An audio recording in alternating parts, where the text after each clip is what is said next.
और जो सम्यक का आचरण करता है, यानी सम्यक दृष्टि होता है, उसके कुछ अपने एथिकल कोड ऑफ कंडक्ट होते हैं और उसको वो किस तरह से पालन करता है। तो इसमें हम देख रहे हैं कि पहला जो उसका कोड ऑफ कंडक्ट है कि वो निशंकित होता है।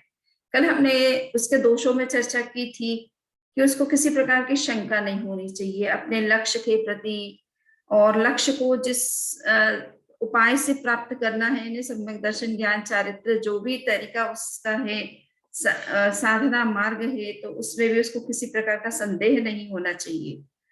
तो ये निशंकित, निष्कांक्षित, यानी उसको ऐसी किसी चीज में इंटरेस्ट नहीं लेना है, उस चीज की आकांक्षा या इच्छा नहीं करना है जो उसके लक्ष्य से विपरीत हो, लक्ष्य से भटकाने वाली हो, लक्ष्य की तक पहुंचाने वाली ना हो। ऐसी किसी चीज में उसका विश्वास नहीं होना चाहिए, उसके प्रति आकर्षण नहीं होना चाहिए, उसकी आकांक्षा नहीं होनी चाहिए, ना उस तरह के व्यक्ति के साथ उसका संपर्क होना चाहिए। तो ये निशंकित, निष्कांक्षित, निर्विचिकित्सक। निर्विचिकित्सित का मतलब अपन ने देखा था कि उसमें किसी प्रकार का संदेह भी नहीं होना चाहिए। तो ये तीन चीजें हमने कल वैसे दोषों के संदर्भ में देखी थी कि शंका, कांक्षा और विचिकित्सा नहीं होनी चाहिए। वही उसके गुण भी है कि उसके अंदर किसी भी प्रकार का न तो शंका होती है, न किसी लक्ष्य के प्रतिकूल चीजों में उसका इच्छा होती है, और न वो जो कुछ फॉलो कर रहा है उसमें वो किसी प्रकार का संदेह करता है। ये बहुत बड़ी तीन विशेषताएं उसके अंदर होनी चाहिए। चौथी विशेषता ये है कि वो अमूढ़ दृष्टि होता है। अमूढ़ दृष्टि किसे कहते हैं कि जैन धर्म को अगर आप पालन कर रहे हैं तो जैन धर्म के जो भी सिद्धांत तीर्थंकरों ने बताए हैं उसमें उसकी अच्छी गहरी नॉलेज होती है, उसके बारे में अच्छी क्लैरिटी उसके दिमाग में होती है। तो फिर जितना वो क्लियर इन चीजों के प्रति होगा, दूसरा कोई भी व्यक्ति उससे अगर कुछ कहेगा भी तो वो उस जल्दी से विचलित नहीं होगा, उससे विपरीत कोई बात नहीं सोचेगा, क्योंकि उसे काफी स्पष्टता है, उसके दिमाग की स्पष्टता है उस सिद्धांतों को लेकर के। तो वो जिन प्रवचन में बहुत कुशल होता है, अर्थात आपको कोई विचलित करना चाहे या कोई क्वेश्चन करे आपको उस विषय में, तो आप बहुत अच्छे से उसका आंसर कर सकते हैं, बिकॉज यू नो उस चीज को, जिस चीज को आप फॉलो कर रहे हैं उसको बहुत अच्छी तरह से जानते भी हैं, उसका नॉलेज भी रखते हैं। भगवान महावीर के समय में एक श्रावक थे जिनका नाम था मद्दुक, और वो जिन प्रवचन में बहुत कुशल थे, अमूढ़ दृष्टि, यानी कोई भी उनको गलत तरीके से अगर कोई बात कहे, सिद्धांत के विपरीत कोई बात कहे, तो वो उसका जवाब दे सकते थे, सटीक जवाब दे सकते थे सामने वाले। और अगर कोई प्रश्न करे सिद्धांतों को लेकर के कि ये महावीर ने ये बात कही कि धर्मास्तिकाय होता है, अधर्मास्तिकाय होता है, आकाश होता है, तो जीव होता है, किंतु ये दिखाई नहीं देते हैं, इनके अस्तित्व को कैसे मान्य करते हो? तो मद्दुक ने कहा कि ये आप बताइए कि जो चीजें आप मानते हो, क्या सब कुछ आपको वो दिखाई देती है?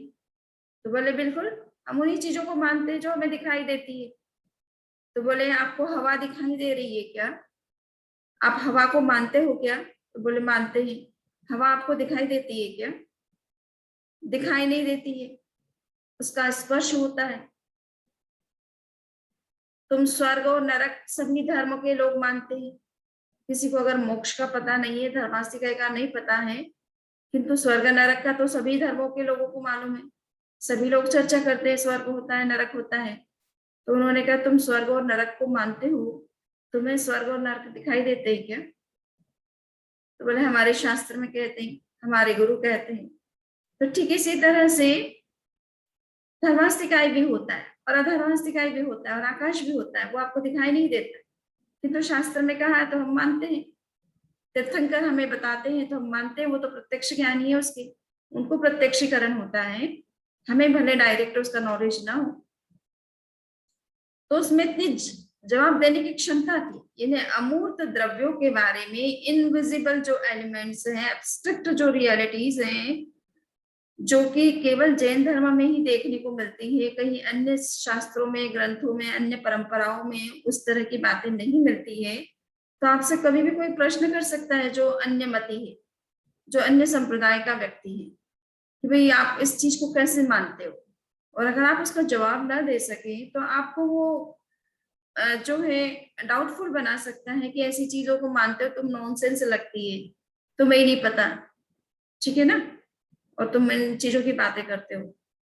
तो अमूढ़ दृष्टि होना चाहिए ना, सिद्धांत की स्पष्टता आपके दिमाग में होनी चाहिए जिसको आप फॉलो कर रहे हैं, और दूसरे को जवाब देना भी, सही सही जवाब देना भी आना चाहिए।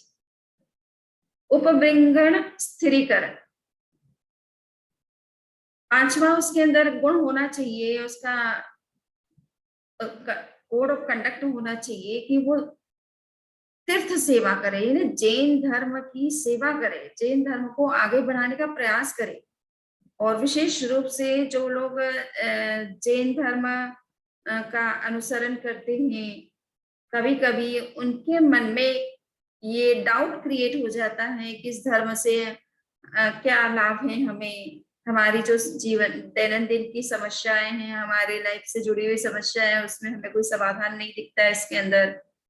तो आप उसको स्थिर कर सके कि नहीं, हम जिस धर्म का पालन कर रहे हैं उसका लक्ष्य हमें भौतिक सुख और समृद्धि प्रदान करना नहीं है, आध्यात्मिक उन्नति और मोक्ष और कर्म मुक्ति, बंधनों से, दुख से मुक्ति दिलाना, ये इस धर्म का मुख्य प्रयोजन है।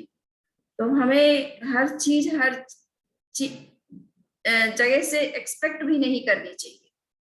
आचार्य श्री तुलसी और महाप्रज्ञ ने एक अच्छी बात कही जब उन्होंने योगक्षेम वर्ष मनाया था, और वो मेरे ख्याल से 1989 में, है ना, 1989 में उन्होंने एक योगक्षेम वर्ष मनाया था जिसमें उन्होंने अपने संपूर्ण संघ को एक जगह एकत्रित किया था, और 1 वर्ष तक वो चला था। और उसमें उन्होंने कई तरह के सिद्धांतों का प्रशिक्षण दिया था, ध्यान के प्रयोग चलाए थे, अनेक विषयों की, आध्यात्मिक आगमिक विषयों पर गहन चर्चाएं चली थी। 1 साल तक पूरा जो भी प्रबुद्ध श्रावक समाज वहां रहना चाहता था उनकी सारी व्यवस्थाएं थी। तो पूरा समाज भी, जो भी आ सकता था, रहना चाहता था, वो भी सब थे। और साधु साध्वी लगभग 550 के आसपास साधु साध्वी समनी जी एक ही जगह लाडो में एकत्रित हुए थे। उस योगक्षेम वर्ष में उन्होंने एक गीत बनाया था, उस गीत में एक बात उन्होंने कही थी कि कोरी आध्यात्मिकता युग को प्राण नहीं दे सकती है, कोरी वैज्ञानिकता युग को त्राण नहीं दे सकती है। यानी आप केवल अध्यात्म का पालन करें तो आप ये सोचिए कि उस अध्यात्म से आपको रोटी मिल जाएगी, आपको मकान मिल जाएंगे, आपकी समस्याएं जो दिन प्रतिदिन की है वो सोल्व हो जाएगी, तो ये ऐसा सोचना भी सही नहीं है। अध्यात्म आपको पैसा नहीं देता है, आपको मकान नहीं देता, आपको कपड़े नहीं देता है, ये सब चीजें आपको पुरुषार्थ करना पड़ेगा, और इन चीजों को पाने के लिए आपको विज्ञान हेल्प कर सकता है। और किंतु हाँ, अध्यात्म से आपको जीवन में जो शांति चाहिए, जो सुख चाहिए, जो आंतरिक उन्नति चाहिए, वो इससे मिल सकती है। शांति कभी विज्ञान आपको नहीं दे सकता है, आंतरिक उन्नति का रास्ता कभी विज्ञान आपको नहीं दिखा सकता है, वो आपको भौतिक सुख सुविधाएं दे सकता है। तो दोनों की अपनी अपनी लिमिटेशन है, उस लिमिटेशन को समझना चाहिए। तो ये उपबृंग स्थिरीकरण में ये होता है कि कभी कभी हमारे ही साधार्मिक भाई जैन धर्म के प्रति जब अनास्थाशील बन जाते हैं, उनके जब प्रयोजन पूरे नहीं होते हैं, उनके जो लक्ष्य हैं उस धर्म के पीछे के लोगों के साथ में, या इस धर्म से वो जो अपेक्षा करते हैं वो जब उनकी पूरी नहीं होती है, तो वो कभी कभी अस्थिर भी बन जाते हैं। तो उनको भी स्थिर करना होता है कि देखिए, हम जिस मार्ग को, जिस धर्म को अपनाते हैं, अपना रहे हैं, वो बहुत सर्वोत्तम, इस धरती पर सर्वोत्तम धर्म है, इससे बढ़कर के कोई धर्म आपको मिलेगा नहीं।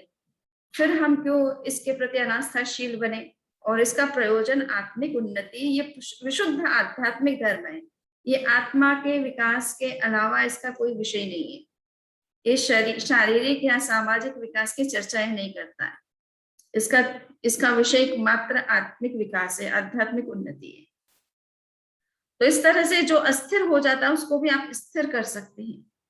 अन्यथा पग पग पर इस तरह के प्रसंग आते रहते हैं कि मनुष्य के मन में धर्म के प्रति अनास्था हो जाती है।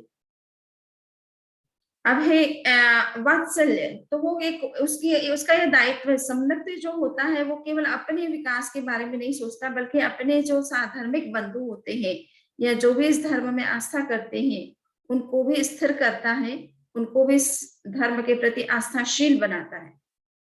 वात्सल्य, वात्सल्य का मतलब है कि भक्ति करना। भक्ति का मतलब है कि जो भी आप लगता है कि जैन धर्म में जो कुछ श्रावक ऐसे हैं जो फाइनेंशियली मान लीजिए स्ट्रांग नहीं है या उनकी कंडीशन बहुत पुअर है, उनको हेल्प की जरूरत है, तो वहां पर यह सभी श्रावकों का आपस में कर्तव्य भी बनता है कि अपने साधर्मिक बंधु के विकास और आर्थिक समृद्धि या सहयोग में जहां कहीं वो योगदान दे सकते हैं तो उन्हें देना चाहिए। समाज में एक इस तरह की व्यवस्था भी होनी चाहिए जिससे कि इस धर्म का पालन करने वाले लोग आपस में जुड़े रहें, इसके प्रति आस्था बनी रहे और उनकी आवश्यकताओं की पूर्ति आपसी सहयोग से होती रहे। तो सुख दुख के समय उसका सहयोग करना आधर्मिक व्यक्ति का। तो यहाँ पर आप मंदिर में सुनते हैं स्वामी वात्सल्य करके। ये स्वामी वात्सल्य का मूल ओरिजिनल शब्द है साधार्मिक वात्सल्य, ये शब्द है ओरिजिनल वर्ड। अपने जो साधर्मिक अपने ही तरह धर्म को मानने वाला दूसरा जो व्यक्ति है उसकी कोई अपेक्षा है, उसकी कोई नीड है और वो कठिनाई में है, तो उसका सहयोग करना एक दूसरे साधर्मिक बंधु का काम होता है जो समर्थ है और कर सकता है। तो ये वात्सल्य उसके अंदर होना चाहिए कि नहीं, मैं जिस धर्म के प्रति आस्थाशील हूँ, अगर दूसरा उसमें आस्था रखता है और उसको कोई जरूरत है तो मैं सहयोग करना मेरा उसके प्रति कर्तव्य बनता है। प्रभावना, जिन प्रवचन से प्रभावना करना। 8वां सम्यक्ति का आचार होता है कि वो जैन धर्म की प्रभावना का कार्य भी करता है। तो हम देखते हैं जैसे क्रिश्चियनिटी है, इस्लाम है, जुडाइज्म है, इनके लोग अपने धर्म की प्रभावना करने में कुछ भी कर सकते हैं। ये तो किसी को जान भी लेना है तो ले सकते हैं, अगर उसको मुसलमान बनाना है तो। अगर वो नहीं बनता है तो उसको मार भी सकते हैं और किसी तरह से भय से भी उसको अपने धर्म में कन्वर्ट करने की कोशिश करते हैं। हमारा ये एग्जैक्ट मतलब क्या है? तो प्रभावना का मतलब होता है जैन धर्म का विकास करना, उसकी प्रभावना करना, उसके महत्व को बढ़ाने वाली ऐसी गतिविधियां करते रहना जिससे कि लोगों में उसके प्रति एक आदर का भाव उत्पन्न हो, उसके प्रति आकर्षण पैदा हो, उसकी महिमा उनके मन में बढ़े। इस तरह के कार्यक्रम करते रहना चाहिए। तो जैसे अगर सपोज जैन लोग शिक्षा में पैसा देते हैं, औषधि के लिए, चिकित्सा के लिए, किसी कोई नीडी होता है तो हॉस्पिटल्स बनाते हैं, फ्री सर्विसेज देते हैं, तो वो कोई किसी से ये नहीं कहते कि तुम जैन धर्म का पालन करो। बट वो जब जैन लोग दूसरों की सेवा करते हैं समाज में, जो जिस तरह की सेवाएं की जरूरत होती है, तो लोग उसको देखते हैं कि इनका धर्म कितना अच्छा है, ये लोग कितने अच्छे हैं, दुनिया के लिए भी कितना वर्क करते हैं, तो इससे जैन धर्म की महिमा बढ़ती है। आप जैन व्यक्ति अगर दूसरों की सेवा करते हो तो उनके मन में आपके इस धर्म के प्रति आस्था बढ़ती है। तो एक ये भी कर्तव्य होता है जैनी व्यक्ति का, समृद्धि व्यक्ति का, कि वो जैन धर्म की महिमा को बढ़ाने के लिए क्या अपना योगदान दे सकता है। साधु साधियों की मान लीजिए सेवा करते हैं कुछ लोग, समधी जी की सेवा करते हैं, अपना समय लगाते हैं और जैन धर्म की जो भी शिक्षा में अपना योगदान, जैसे यहाँ पर 30 यूनिवर्सिटी में करीबन डोनेशन दिया है कुछ लोगों ने, जिससे कि जैन धर्म को दुनिया के लोग पढ़ें, विश्वविद्यालयों में उसका विकास हुआ, शैक्षणिक दृष्टि से, रिसर्च की दृष्टि से। तो जो भी योगदान देकर के आप धर्म को आगे बढ़ा सकते हो, वो धर्म का मैसेज आप दुनिया में कितना फैला सकते हो, तो फैलाने में आपका कहाँ क्या योगदान हो सकता है, क्या रूप हो सकता है। आप सामाजिक सेवा करके भी कर सकते हो ऐसा जैन धर्म के नाम पर। आप शिक्षा संस्थाओं में स्कॉलरशिप और इस तरह की चेयर्स डेवलप करके उस विद्या को शैक्षणिक स्तर पर आगे बढ़ाने में सहयोग कर सकते हो। कई तरीके के साधु साधियों की सेवा करके उनकी व्ययावृत्ति, जैसे अन्य परंपरा में उसको साधु साधियों के व्ययावच कहते हैं, तो व्ययावच करके भी आप साधु साधियों को सपोर्ट करते हो और वो जैन धर्म को आगे बढ़ाने में अपना पूर्ण लाइफ लगा देते हैं। तो कहीं भी किसी भी रूप में आप जो योगदान दे सकते हो जिससे कि जैन धर्म की महिमा बढ़े, वो प्रतिष्ठित हो समाज में, विश्व में, तो इस तरह के जो भी कार्य हैं वो सम्यक्ति को करते रहना चाहिए। तो ये 5 मूल आचार कहे जाते हैं सम्यक्ति व्यक्ति के। अब आज दूसरा ये, कल तक आज तक की सूत्र में हमने संवर का पहला प्रकार जिसको हम सम्यक्त्व कहते हैं उसकी चर्चा को हमने किया है, और वो आज के इस पॉइंट के साथ पूरी हो जाती है। दूसरा संवर का प्रकार है विरति, यानी त्याग करना। तो त्याग करने का मतलब क्या होता है? तो कहा कि सावध्य वृत्ति प्रत्याख्यानम विरति, ठीक है ना, सावध्य वृत्ति प्रत्याख्यानम विरति। जो भी पापकारी प्रवृत्तियां हैं उनको छोड़ना, उनका त्याग करना, उन प्रवृत्तियों को नहीं करने का संकल्प स्वीकार करना, ये विरति कहलाती है। तो इसको त्याग कहते हैं सामान्य भाषा में। ये त्याग करने की बात सभी जैन साधु साध्वी बात करते हैं, भाई तुम ये नहीं करते हो तो इस चीज का त्याग कर लो। अब कुछ लोग कहते हैं कि हम करते ही नहीं है, करेंगे ही नहीं, फिर त्याग करने का क्या सेंस है? तो ये बात अपन पहले भी इसकी चर्चा कर चुके कि हमें क्यों करना चाहिए, तो ज्यादा उस बात को रिपीट करने की मुझे जरूरत नहीं है। किंतु त्याग करने का अपना महत्व है, उसका वो एक स्पिरिचुअल एक स्टेप आप आगे बढ़ते हैं। अगर वो त्याग नहीं करते हैं तो स्टेप उसको उस स्टेप पर जाने में कभी कोई कठिनाई भी हो सकती है, ना हो अच्छी बात है। आपका संकल्प पक्का है और लाइफ लॉन्ग और किसी भी कंडीशन में आप अपने संकल्प को तोड़ेंगे नहीं, बिना त्याग किए भी उस चीज का सेवन नहीं करेंगे तो ठीक है, उससे भी आपको कोई दोष नहीं लगने वाला है।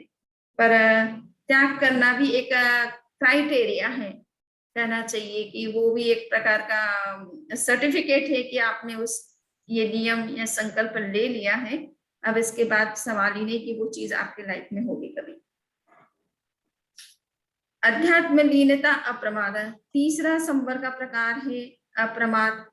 और अप्रमाद का मतलब क्या है? अध्यात्म में लीनता, स्पिरिचुअल चीजों में रुचि रखना, उसमें निरंतर लीन रहना, उसमें डूबे रहना, और अपने स्वरूप के प्रति, अपने आत्मा के प्रति निरंतर जागरूकता का होना, ये अप्रमाद कहलाता है। जागरूकता का मतलब ये नहीं है कि नींद नहीं लेना, आंखें खोले होते हुए भी लोग प्रमाद में ही जीवन जी रहे हैं, क्योंकि आत्मा के प्रति कौन जागरूक है? सबको अपने वर्तमान जीवन की जो जरूरत है उसके अलावा और कुछ दिखाई भी नहीं देता है, और किसी तरफ उनका ध्यान भी कम जाता है। धर्म स्थानों में प्रवचनों में जाते हैं, सुनते भी हैं, किंतु वो बस जब जाते हैं, जिस क्षण वो सुनते उतना ही उनके दिमाग में रहता है, उसके बाद वो दिमाग से निकल जाता है। ये जो प्रमाद के ऊपर अपन ने काफी बात की थी, हाँ, तो अप्रमाद तो जस्ट उसका ऑपोजिट है, दैट्स आई थिंक। यस, तो प्रमाद का मतलब है अजागरूकता, आत्मा के प्रति आपकी जागरूकता नहीं है, और चीजों के प्रति आपका अटेंशन है, आत्मा के प्रति आपका अटेंशन है नहीं, तो बस उसका विपरीत है। बिल्कुल जस्ट ऑपोजिट, आत्मा के प्रति सतत जागरूक होना। तो वो व्यक्ति आध्यात्मिक उन्नति करता है। आप सोएंगे तो सोते सोते जैसे विकास नहीं होता है ना मनुष्य का, ऐसे ही प्रमाद के रहते हुए आत्मा का विकास नहीं होता है। आपको आत्मा के प्रति जागना होता है, सतत पुरुषार्थ करना होता है, प्रयत्न करना होता है, उसमें रुचि रखनी होती है, तभी जाकर के आपके अंदर वो चीजें आती है, विकसित होती है। पर शमनी जी, ये तो संस्कृत के नियमों के अनुसार है कि प्रमाद शब्द है तो लगा दिया, तो संस्कृत के नियम तो बोलते हैं नहीं प्रमाद। तो मतलब जो आप प्रमाद में करते हो उसका जस्ट ऑपोजिट करो, तो प्रमाद में आत्मा का उत्थान की तो बात सोचता ही नहीं है आदमी। हाँ, तो ठीक है। तो अप्रमाद में जब आया तो वो तो आत्मा के उत्थान की बात वैसे ही सोचेगा।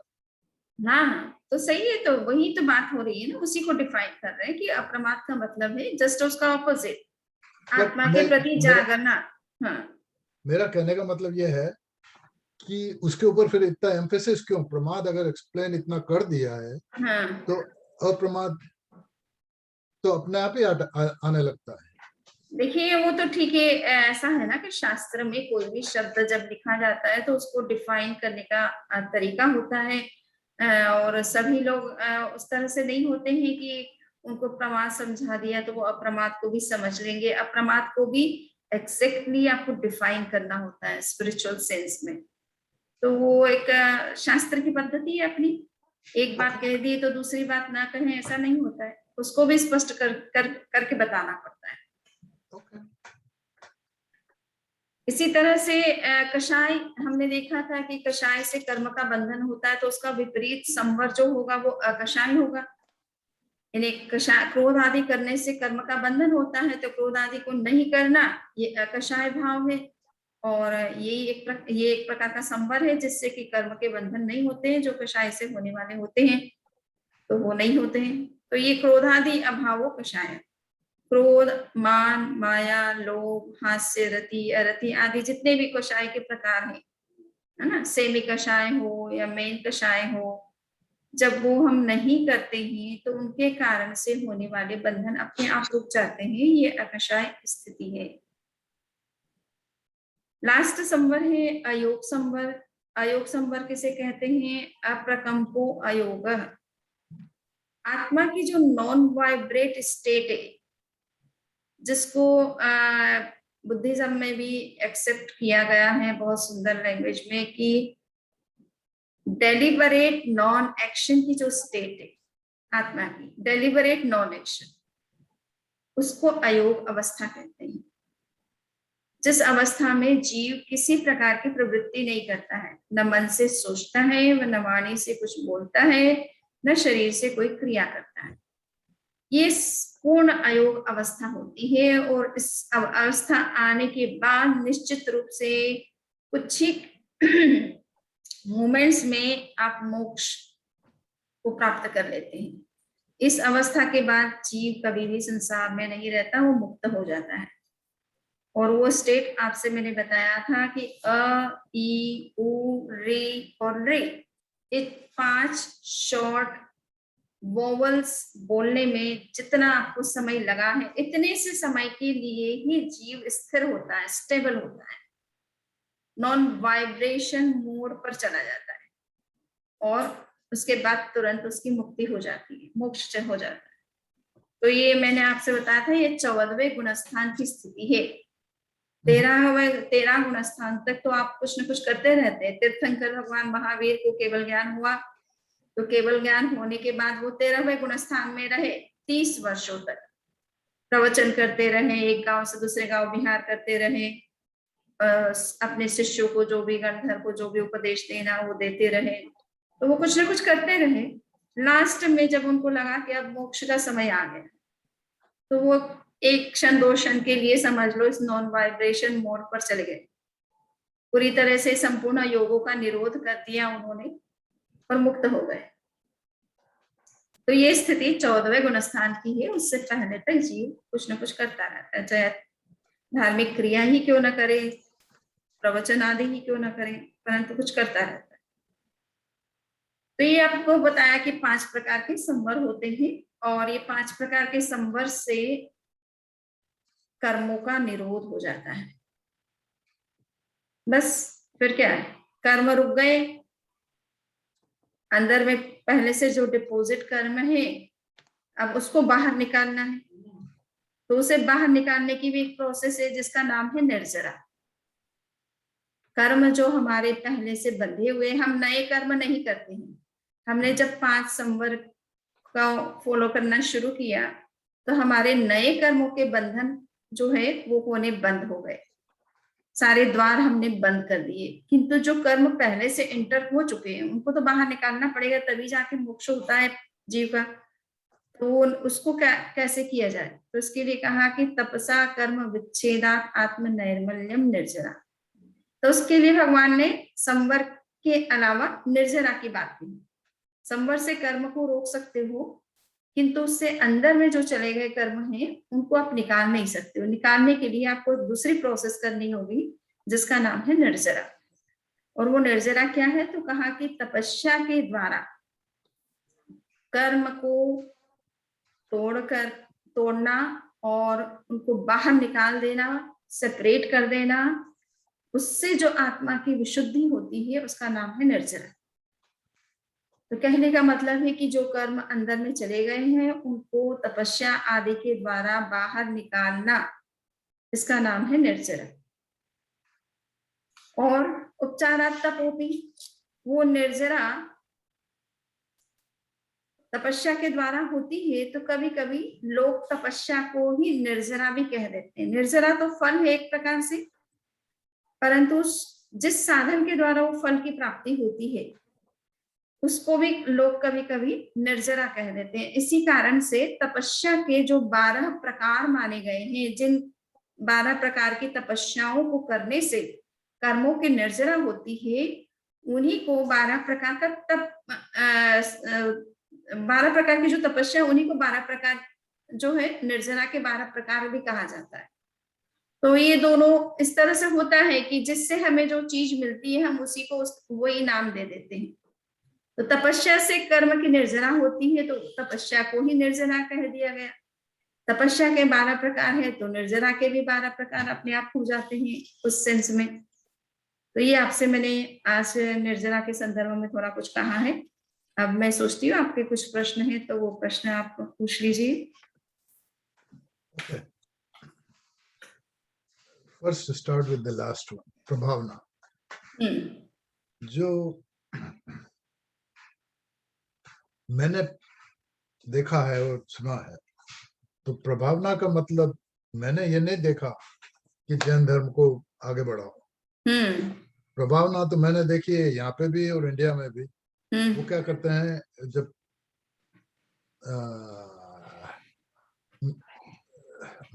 व्याख्यान वगैरह होते हैं स्पेशल ओकेजन पे, तो वो लोग इंडिया में, तो जब हम छोटे थे तब वो बताशे वगैरह बांट देते थे और उसको कहा जाता था प्रभावना में।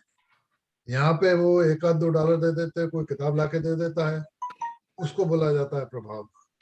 तो इसमें जैन धर्म का विकास कहाँ हुआ?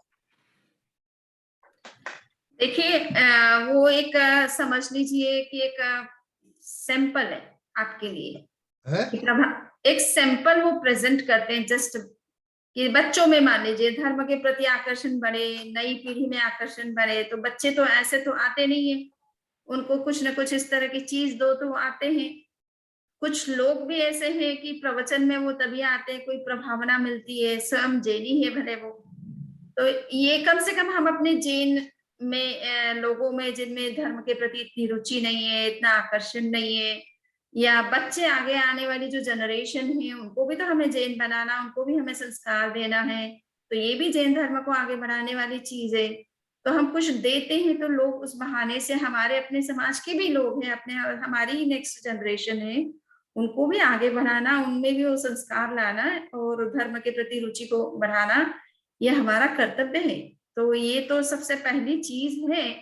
तो वो सैंपल है एक प्रकार से, जस्ट कि किस तरह से हम धर्म प्रभावना के काम और ज्यादा बड़े बड़े लेवल पर नहीं कर सकते, कम से कम अपने जैन बंधु हैं और हमारी आने वाली जो पुस्तें हैं, जनरेशन है, उनको तो कम से कम हम जैन बनाए रख सके और उनमें किस तरह से बचपन से आकर्षण पैदा करें, उनमें कैसे जैन धर्म की महिमा आए, इसके लिए ये प्रयास किया जाता है। तो वो एक सैंपल है, एक्चुअल में उसका प्रयोजन तो यही है जो कि मैंने आपसे बताया है कि आप किस तरह से जैन धर्म को आगे बढ़ा सकते हैं, कौन से ऐसे कार्य समाज में कर सकते हैं, क्या योगदान दे सकते हैं, ये जिससे कि धर्म की महिमा प्रतिष्ठा हो समाज में।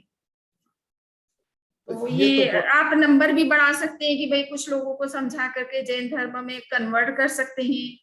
कन्वर्ट करने का मतलब उस तरह का कन्वर्जन नहीं, बल्कि जो लोग धर्म को समझना चाहते हैं, इस धर्म को अपनाना चाहते हैं, तो आप इसकी संख्या बढ़ाने में भी किस रूप में योगदान दे सकते हैं। तो एक श्रावक का संकल्प था कि मैं दिन में 10 लोगों को समझाऊंगा। ये तो बेसिकली जैसे आपने बोला उस हिसाब से तो ये प्रभावना एक तरह का प्रलोभन हो गया। अब कि ये इसको प्रलोभन कहते हैं तो कह दे, कोई बात नहीं है, उसमें भी कोई दिक्कत नहीं है। बाकी कोई प्रलोभन की मानसिकता से नहीं करता है सामने वाला व्यक्ति, उसको कोई प्रलोभन सेंस में ले तो ले ले, उसमें कोई दिक्कत नहीं है। बट ऐसा उस करने वाले के मन में ये नहीं है कि मैं कोई किसी को लालच दे रहा हूँ। वो ये सोचता है कि धर्म की प्रभावना बढ़े, बच्चों में आकर्षण बढ़े, तो उसका लक्ष्य तो वो है। इसका इंटरप्रिटेशन, ये तो रॉन्ग इंटरप्रिटेशन करने वाले कर सकते हैं उसका। मैं वो कोशिश नहीं कर रहा हूँ, मैं तो जस्ट क्वेश्चंस के ऊपर जो आ हाँ रहे हैं। नहीं, ऐसा नहीं है ना। जैसे मान लीजिए 15 अगस्त होती है तो उस पर लड्डू बांटे जाते हैं, तो देने वाला तो खुशी मनाता है कि भाई ये धर्म इतना अच्छा है, हम सब इसका पालन करें, तो उसके अंदर खुशी होती है कि इस धर्म की महिमा को मैं आगे बढ़ाऊं, किसी भी रूप में अपना योगदान। अब आपने बोला वात्सल्य, ओके, वात्सल्य का वैसे तो साधर्मिक वात्सल्य। राइट, मैं उस पे आ रहा था। वात्सल्य का जो हिंदी या संस्कृत मीनिंग है वो तो स्लाइटली डिफरेंट है, मतलब आप उसमें सधार्मिक जोड़ो। हाँ। तो सधार्मिक वात्सल्य में आपने बोला कि जैन भाई लोग हों, उनकी हेल्प करो, ये करो वो करो, खाली हम तो खाना खा के आ जाते हैं, ना कोई हमसे बात करता है ना हम सब किसी से बात करते हैं, तो खाओ या मत खाओ क्या फर्क पड़ता है। ये तो क्या हुआ कि साधर्मिक कम से कम आपस में मिल रहे हैं, इस बहाने से इतना ही हो रहा है। जो मूल प्रयोजन है वो उस पर कोई समाज इस दृष्टि से ध्यान नहीं दिया समाज ने आज तक, जिन्होंने इस तरह की प्रथा प्रारंभ भी की है। तो मूल प्रयोजन आपस में मिलने का ये है कि हम एक दूसरे के सुख दुख को समझे, समस्याओं को समझे, हम अपने साधर्मिक भाई की कैसे सहायता कर सकते हैं। और साधर्मिक किसे कहते हैं, ये एक नौकार मंत्र भी अगर आप जानते हो जैन धर्म का, और उसकी माला भी फेरते हो, तो आप एक साधर्मिक बंधु हो गए। और ज्यादा आप धर्म भले ना करते हो, किंतु इतना भी अगर आप धर्म का पालन कर रहे हो, धर्म के प्रति इतनी भी आस्था आप रखते हो, तो वो अपना साधर्मिक बंधु हो गया। तो ये मिलना जो है वो उस उद्देश्य से होना चाहिए कि एक दूसरे, हम समाज का अपना ध्यान रखें कि समाज में कौन व्यक्ति कमजोर है, किसको क्या हेल्प की जरूरत है, उसको हम करें। ये मूल प्रयोजन है इस साधर्मिक वात्सल्य का। तो लोगों ने इसको एक रिचुअल बना दिया कि सामूहिक भोज रख दो। तो वो भी एक दृष्टि से अच्छा है कि कम से कम इस बहाने से आपस में मिलते तो है ना। नहीं तो वो यहाँ के विदेश की कल्चर में तो चेहरा ही देखना मुश्किल होता है। वो है कि नहीं व्यक्ति संसार में, उसका भी पता नहीं है, होता है कभी कभी समझो। तो इतना तो कम से कम है कि समाज को इतनी अवेयरनेस तो होती है ना कि भाई नाटा जी हैं, मधु जी हैं, अभी उनका स्वास्थ्य ठीक नहीं है। कम से कम समाज को इतना तो पता चलता है ना, थोड़ा तो मन में होता है कि भाई हाँ एक सर्टेन एज आ गई है, कोई सहायता की जरूरत है तो हम तैयार रहे उसके लिए। तो थोड़ा सेंस तो होता ही है। आपका टाइम खत्म हो रहा है, आप हाँ, रिकॉर्डिंग बंद कर दीजिए। तो बंद कर दें।